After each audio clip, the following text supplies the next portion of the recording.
Hello guys, this is Sanjeev Kumar for contact solution channel में मैं आपका स्वागत करता हूं। आज मैं अकाउंटिंग फंडामेंटल का 4th पार्ट लेकर आया हूं, जिसमें मैं आज आपको कुछ टॉपिक के बारे में बताऊंगा। तो चलिए देखते हैं आज का कौन सा टॉपिक है। आज का जो टॉपिक है वो अकाउंटिंग टर्मिनोलॉजी है, यानी हम आज जो सीखेंगे वो अकाउंटिंग टर्मिनोलॉजी सीखेंगे। तो चलिए देखते हैं अकाउंटिंग टर्मिनोलॉजी होता क्या है। अकाउंटिंग टर्मिनोलॉजी में पहला ऑप्शन है व्यापार यानी ट्रेड। ट्रेड का मतलब ये है कि लाभ कमाने के उद्देश्य से किया गया वस्तुओं का क्रय विक्रय ही व्यापार कहलाता है। यानी अगर हम अपने व्यापार में कोई भी वस्तु का क्रय विक्रय करते हैं तो उसको हम क्या बोलते हैं, ट्रेड बोलते हैं। यानी लाभ कमाने के उद्देश्य से जो भी व्यापार स्टार्ट किया जाता है उसे हम ट्रेड बोलते हैं।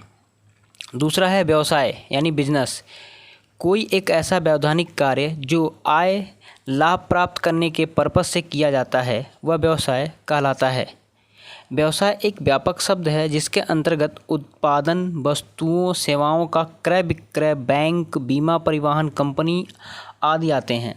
यानी अगर हम जिस पर्पज का बिजनेस स्टार्ट करते हैं उस बिजनेस में अगर हम लाभ कमाने के पर्पस से उस बिजनेस को चलाते हैं या स्टार्ट करते हैं तो उसमें लाभ कमाने के लिए हम वस्तुओं का उत्पादन करते हैं, वस्तुओं को बेचते हैं, खरीदते हैं, सेवाएं देते हैं जैसे बैंक, बीमा, परिवहन कंपनी आदि। उससे हम क्या करते हैं, व्यवसाय कहते हैं। अगला देखते क्या है। तीसरा है पेशा यानी प्रोफेशन।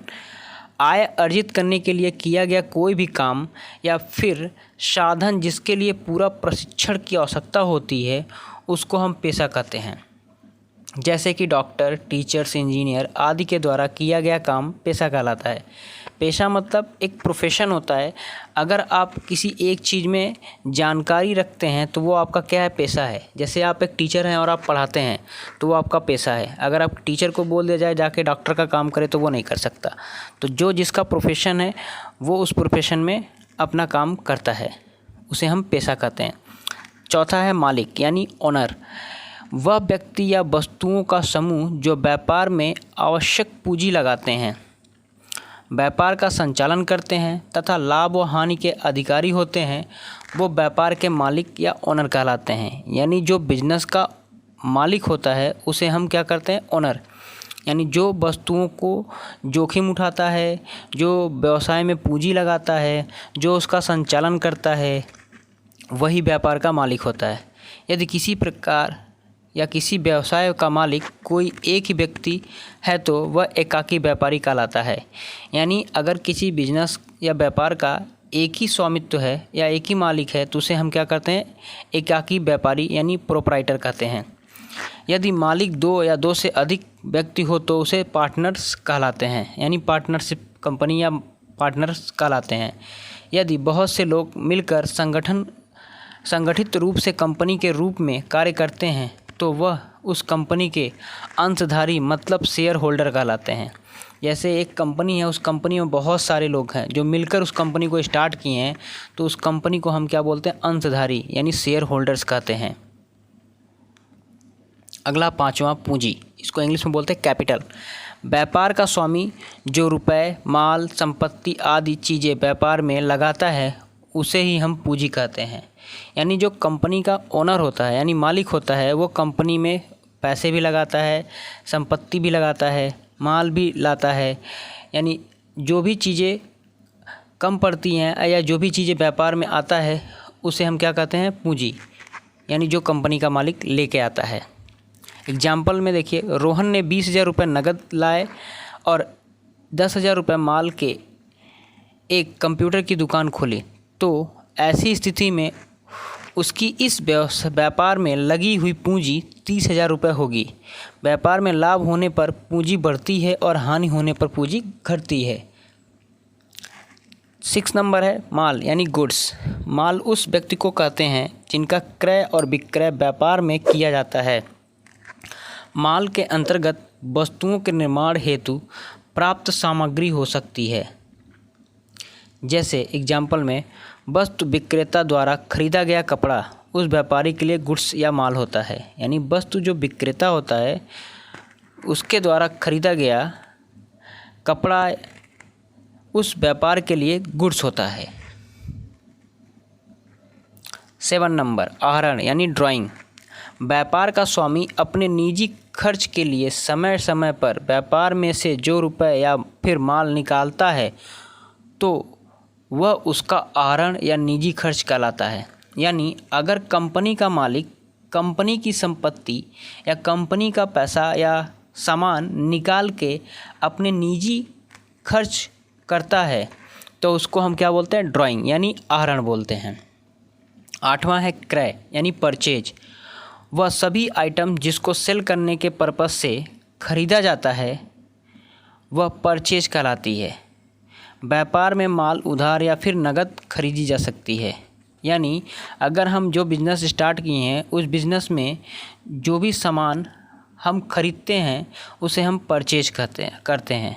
यानी जो सामान हम खरीदेंगे या उसको बेचेंगे तो उस सामान को खरीदने की जो प्रक्रिया होती है उसको हम परचेज कहते हैं। व्यापार में माल उधार या नकद दोनों तरीके से खरीदा जा सकता है, या तो नकद या तो उधार।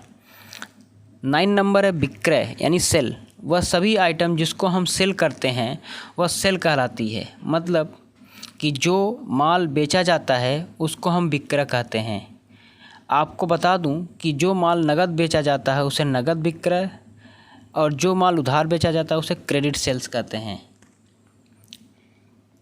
नंबर 10 क्रय वापसी यानी परचेज रिटर्न। जब भी खरीदे गए माल में से कुछ माल विभिन्न कारणों से वापस दिया जाता है तो उसको हम क्रय वापसी यानी परचेज रिटर्न कहते हैं। मतलब goods return to the seller from any reasons. 11 नंबर है विक्रय वापसी सेल रिटर्न।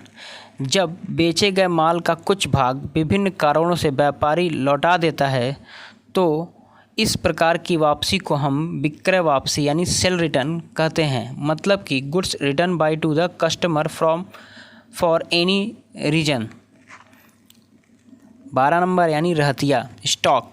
वे सभी आइटम जिनको हमने अभी नहीं बेचा वह हमारे स्टॉक कहलाते हैं। और दूसरी भाषा में यह कह सकते हैं कि वे सभी आइटम जो अभी मेरे गोडाउन में है जिसको मैंने सेल आउट नहीं किया है वह स्टॉक कहलाते हैं।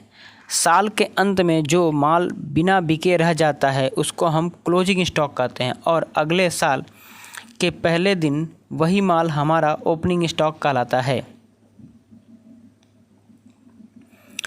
Number 13 cost. जो माल मैंने बेचा है उसकी कास्ट क्या है वही को हम कास्ट कहते हैं। नंबर 14 यानी लेनदार क्रेडिटर। वह व्यक्ति या फिर संस्था जो किसी अन्य व्यक्ति या संस्था को उधार पर माल या सेवा बेचती है उसे लेनदार कहते हैं।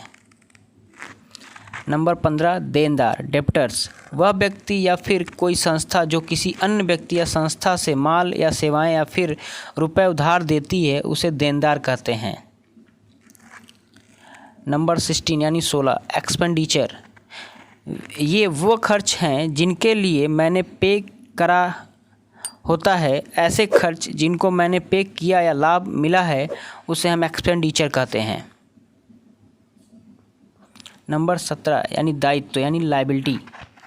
हमारी देनदारी होती है। लायबिलिटीज़ हमारे वह एक्टिविटीज़ होते हैं जो ओनर को छोड़कर हमें सबको देनी होती है, या फिर ऐसा कह सकते हैं कि वे सभी एक्टिविटीज़ जो व्यापार को अन्य व्यक्तियों अथवा अपने स्वामी या फिर स्वामी के प्रति चुकाने होते हैं वे दायित्व कहलाते हैं। दायित्व मुख्यतः 2 प्रकार के होते हैं। पहला स्थायी दायित्व, दूसरा चालू दायित्व।